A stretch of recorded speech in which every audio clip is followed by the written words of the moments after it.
Good evening. As soon as darkness descends, the starry band of the Milky Way can be seen arcing over the sky from northern horizon to the far south. Here is a nice image by Vincent Chang, who lives in Hong Kong. By sweeping along the star clouds with a pair of 10 by 50 binoculars, you will see many star clusters and nebulae, which are a wonderful sight. The most notable feature of a night sky during summer evenings is the summer triangle. It is made up of 3 brilliant stars in 3 different constellations. The first of these stars is Vega in Lyra, the Harp or Lyre, which is almost at the zenith or overhead point during the early part of an August night, and which is conspicuous not only because of its brightness, but also because of its distinctly bluish colour. Lower down there is Altair in Aquila the Eagle, which is recognisable at a glance because of the fainter star to either side of it. The third member of the triangle is Deneb, the leader of Cygnus, the celestial swan. Cygnus is one of the richest of all the constellations. With some effort of the imagination, it is possible to picture a flying bird outlined by the main stars.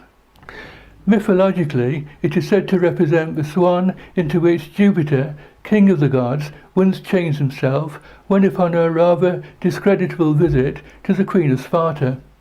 However, the constellation is often called the Northern Cross for obvious reasons. The X form is very clear, though admittedly it is not perfectly symmetrical. Deneb, the only first magnitude star in Cygnus, is less prominent than Altair, but much less prominent than Vega. But it is much more luminous and, as a supergiant, ranks as a celestial searchlight. According to one estimate, it is as powerful as 70,000 suns put together. The name Deneb comes from the Arabic al-Dinab, al-Dijaja, the hen's tail, and Deneb does indeed lie in the tail of a swan. It has an A-type spectrum and is therefore pure white.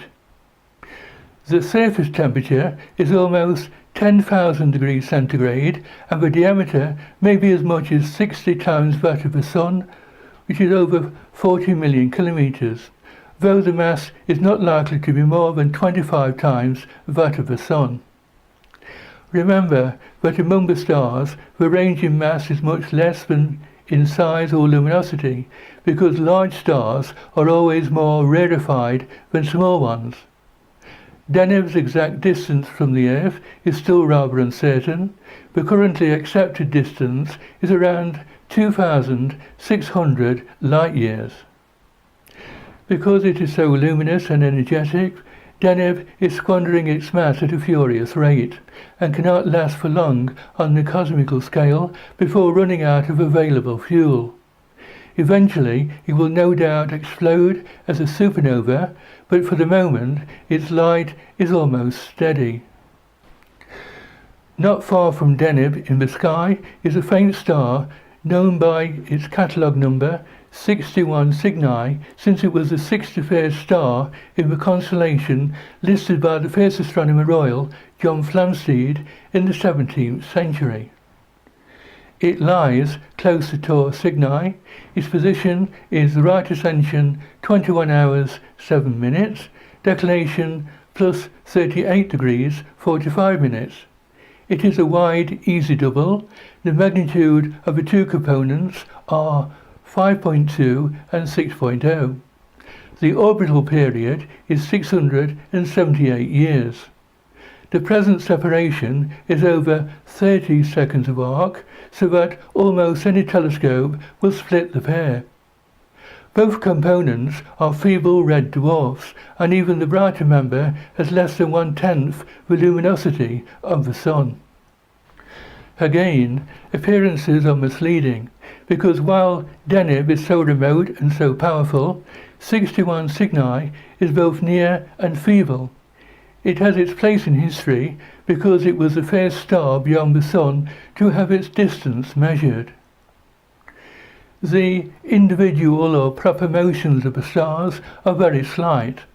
Very few stars have proper motions of more than 1 second of arc per year, but 61 Cygni moves over 4 seconds of arc annually and has been nicknamed the Flying Star. The fact that 61 Cygni is a wide binary and moves so quickly led the German astronomer Friedrich Bessel to believe that it must be close.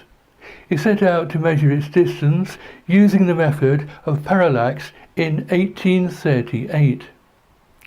The principle is straightforward enough and can be demonstrated by a simple experiment. Shut one eye and hold up a finger at arm's length and line the finger up with a distant object such as a tree. Now, open your first eye and shut your second. The finger will no longer be aligned with the tree. It will show an angular shift or parallax because you are observing it from a slightly different direction. Your eyes are not in the same place. If the parallax is known and also the distance between your eyes, it is a matter of plain mathematics to work out the distance between the finger and your face. For measuring star distances, a much longer baseline is needed, and Bessel used the diameter of the Earth's orbit around the Sun, which was known to be 300 million kilometers. He measured the position of 61 Cygni against a background of presumably more remote stars, and then remeasured it 6 months later, when the Earth had moved around to the other side of its orbit. He found a definite parallax and was able to work out that 61 Cygni must be approximately 11 light-years from the Earth. This was a great achievement, particularly since photography had scarcely begun and all the work had to be carried out visually at the eye end of a telescope.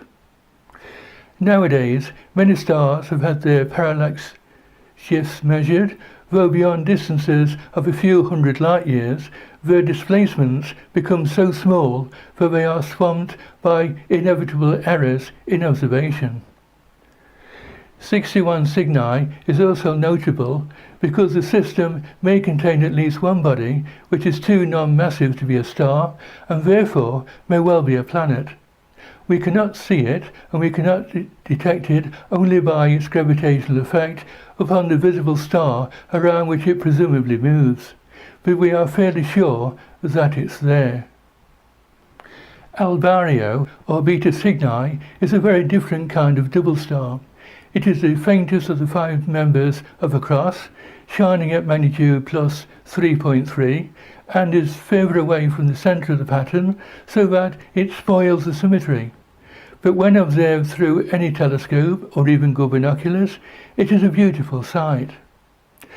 The senior component is golden yellow and very luminous, while the fainter magnitude 5 star is described by some people as bluish and by others as green.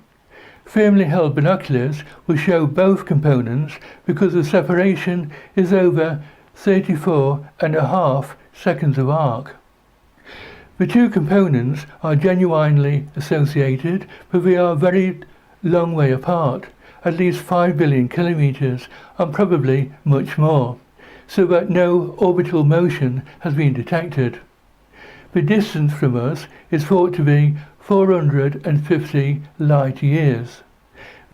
Cygnus is very rich in variable stars, which brighten and fade over definite periods instead of shining steadily. One of these is Chi Cygni, which is a strong emitter of infrared radiation. It is an unstable star, much more advanced in its evolution than our Sun. When at its best, it is an easy naked eye object. Chi Cygni is over 200 light-years away and is highly luminous. By contrast, the variable star SS Cygni, in the same binocular field as the naked eye star Rio Cygni, is a dwarf. More accurately, it is two dwarfs, though the components cannot be seen separately. One member of the pair is an ordinary reddish star, while the other is a white dwarf, small but amazingly dense. It is thought that the white dwarf is pulling material away from its companion, so that there is a constant stream of gas between the two. But the white dwarf itself suffers outbursts every 50 days or so and increases in brightness by several magnitudes, though it is never bright enough to be seen without optical aid. SS Cygni type stars are sometimes called dwarf novae, and many of them are known, though SS Cygni itself remains the brightest member of the class. In a true nova outburst, a formerly dim star bursts forth and brightens up by many thousands of times, though after a while it fades away once more. The last bright nova to be seen flared up in Cygnus in 1975, and for a brief period was brighter than any other star in the constellation apart from Deneb, but it declined quickly.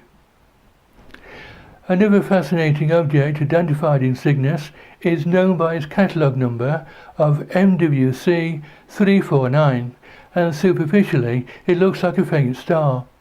But theoretical investigations show that it is most unusual. We seem to be dealing with a star about 13 million kilometers in diameter, surrounded by a flat disk of luminous gas. A recent study suggests that it may be a luminous blue variable star with an absolute magnitude ranging between -6.7 and -7.3, along with a poorly understood luminosity. The star is surrounded by a circumstellar disk and a nebula with a diameter up to 16 light years, much like those found around other luminous blue variables or candidates of that type of star. The total brightness of MWC 349 is decreasing by about 1% per month as material from the glowing disk spirals into the star, and the disk itself is expected to become non-luminous in only about a century from now. Another remarkable object in Cygnus is known as the 404. It was the centre of attention of astronomers during the summer of 2015. V404 is a magnitude plus 12.4 binary star lying below the main body of Cygnus. Its position is right ascension 20 hours 24 minutes 03.8 seconds, declination plus 33 degrees 52 minutes 02 seconds, and is remarkable because it is a vampire star consisting of a black hole with a mass of about 12 times that of our Sun and a yellow companion star. It was discovered by Japanese astronomers on the 22nd of May 1989 using their Ginga X-ray satellite, which was launched from the Kagoshima Space Center on the 5th of February 1987 and was then catalogued as GS 2023 plus 338. In 1990, another team of astronomers, led by R. Mark Wagner, identified this X-ray source with V404 Cygni, an optical nova whose last reported major outburst was in 1938. In the years following its discovery, subsequent X-ray observations have shown that the X-ray behavior of V404 Cygni cannot be easily classified in terms of any previously known X-ray source or nova. Following the identification, V404 was detected and observed in gamma rays to radio waves. Many of these observations have shown that the 1989 outburst of V404 Cygni is the most unique of the well-studied X-ray novae. Optical spectroscopy on the 27th of May 1989 with the Perkins telescope and Ohio State University spectrograph revealed a strong and rich emission line spectrum, including lines of hydrogen, helium and nitrogen superimposed on a reddened continuum spectra. These emission features are characteristics of optical counterparts of various X-ray sources, including X-ray bursters and two other X-ray novae in the constellations of Monoceros and Centaurus. Close to Cedar, or Gamma Cygni, the central star of the Northern Cross, lies an unremarkable-looking star, P Cygni, which is in fact a splendid variable star. It seems to have been first noted in 1600 when it was of third magnitude and was classed as a nova. P Cygni faded slowly and by 1620 was no longer visible with the naked eye. It reappeared in 1655 and reached magnitude 3.5, but by 1662 it was again absent. It was back once more in 1665 and since 1715 has fluctuated between magnitudes 4.6 and 5.2. It is easy to estimate. It lies inside the bowl made up of a little semicircle of stars, two of which, 28 Cygni, magnitude 4.8, and 29 Cygni, 5.0, are ideal comparisons. Spectroscopic observations show that P Cygni is a very massive blue hypergiant star and unstable, and is losing mass at a tremendous rate. If it is around 5,540 light-years away, as seems probable, it must not be short of 1,000,000 times more luminous than the Sun, dwarfing even Rigel and Deneb. P Cygni is 30 times more massive than our Sun and 76 times bigger than our Sun's radius, making it about 53 million kilometers, so that if it were to be placed in the center of our solar system, it would swallow up the planet Mercury and incinerate Venus and the Earth. In view of its past history, it is well worth monitoring, and binoculars are quite adequate. It has changed little for the past 2.5 centuries, but it may brighten up or fade away again at any time. There seems to be no doubt that its final fate will be to explode as a supernova, although perhaps not for at least 1,000,000 years yet. The Milky Way flows through Cygnus and is extremely rich. Looking at it through binoculars indicates that the stars are crowded together and appear in danger of collision. But once again, appearances do not tell the proper story, since the Milky Way is chiefly a line of sight effect. The galaxy is flattened, and when we look along the main plane, we see many stars in much the same direction. Even in the most thickly populated parts of the galaxy, the stars are still so widely separated that direct collisions can hardly ever happen. Sweeping around with binoculars also shows dark patches which are almost starless. These are produced by dust clouds which betray their presence by blotting out the light of the stars beyond. These dark rifts in the Cygnus area of the Milky Way are the most prominent in the whole of the northern hemisphere of the sky and are a good example of dark nebulae. In astronomical photographs, the Cygnus region is rich in nebulosity, which comes in 4 main types: reflection, emission, dark, and planetary nebulae.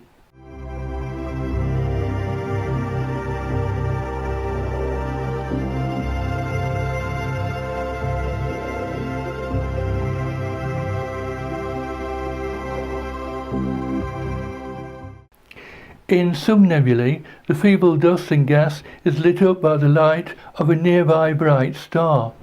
The star producing the illumination is not hot enough to make the nebulosity shine by its own light, and the result is a pure reflection nebulae. A good example of a reflection nebulae is the North American nebula, NGC 7000, which lies within 3 degrees of Deneb.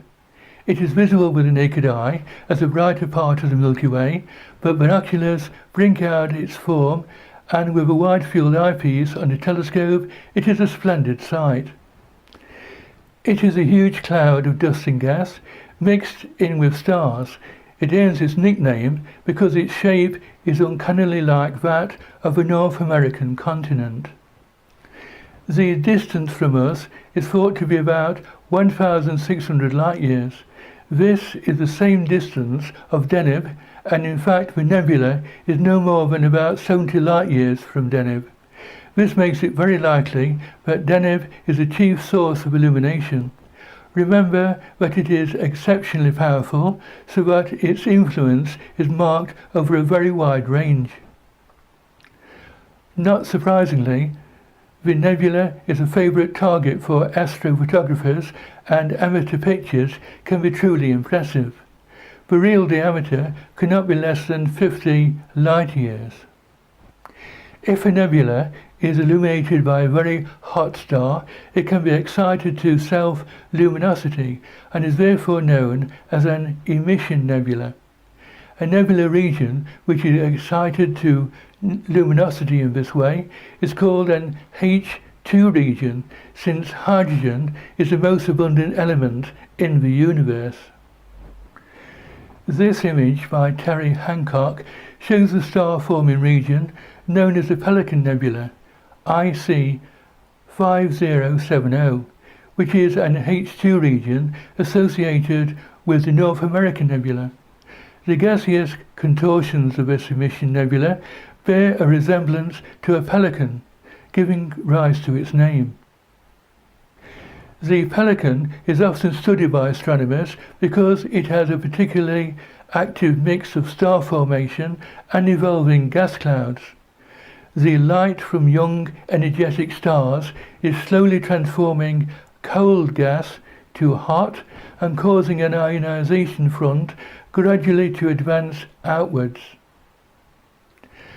Particularly dense filaments of cold gas are seen to still remain, and among these are found two jets. Millions of years from now, this nebula might no longer be known as a pelican, as the balance and placement of stars and gas will leave something that appears completely different.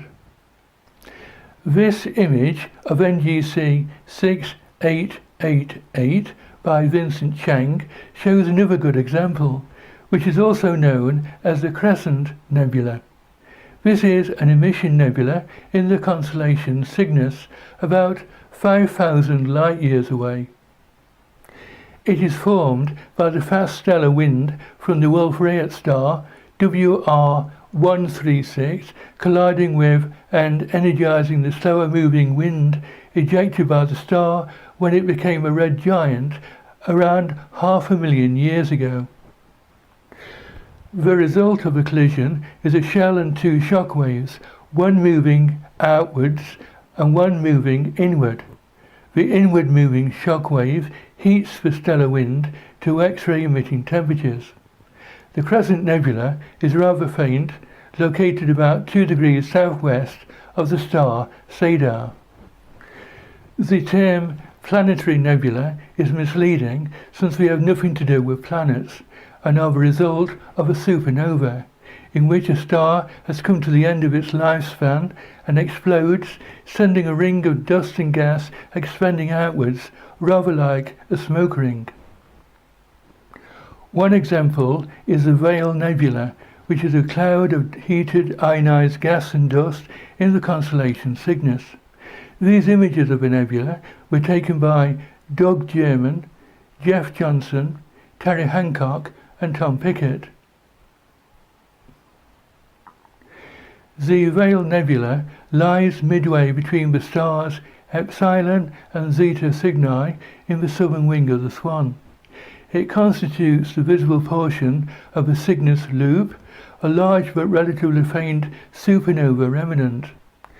The source supernova exploded some 5,000 to 8,000 years ago, and the remnants have since expanded to cover an area roughly 3 degrees in diameter.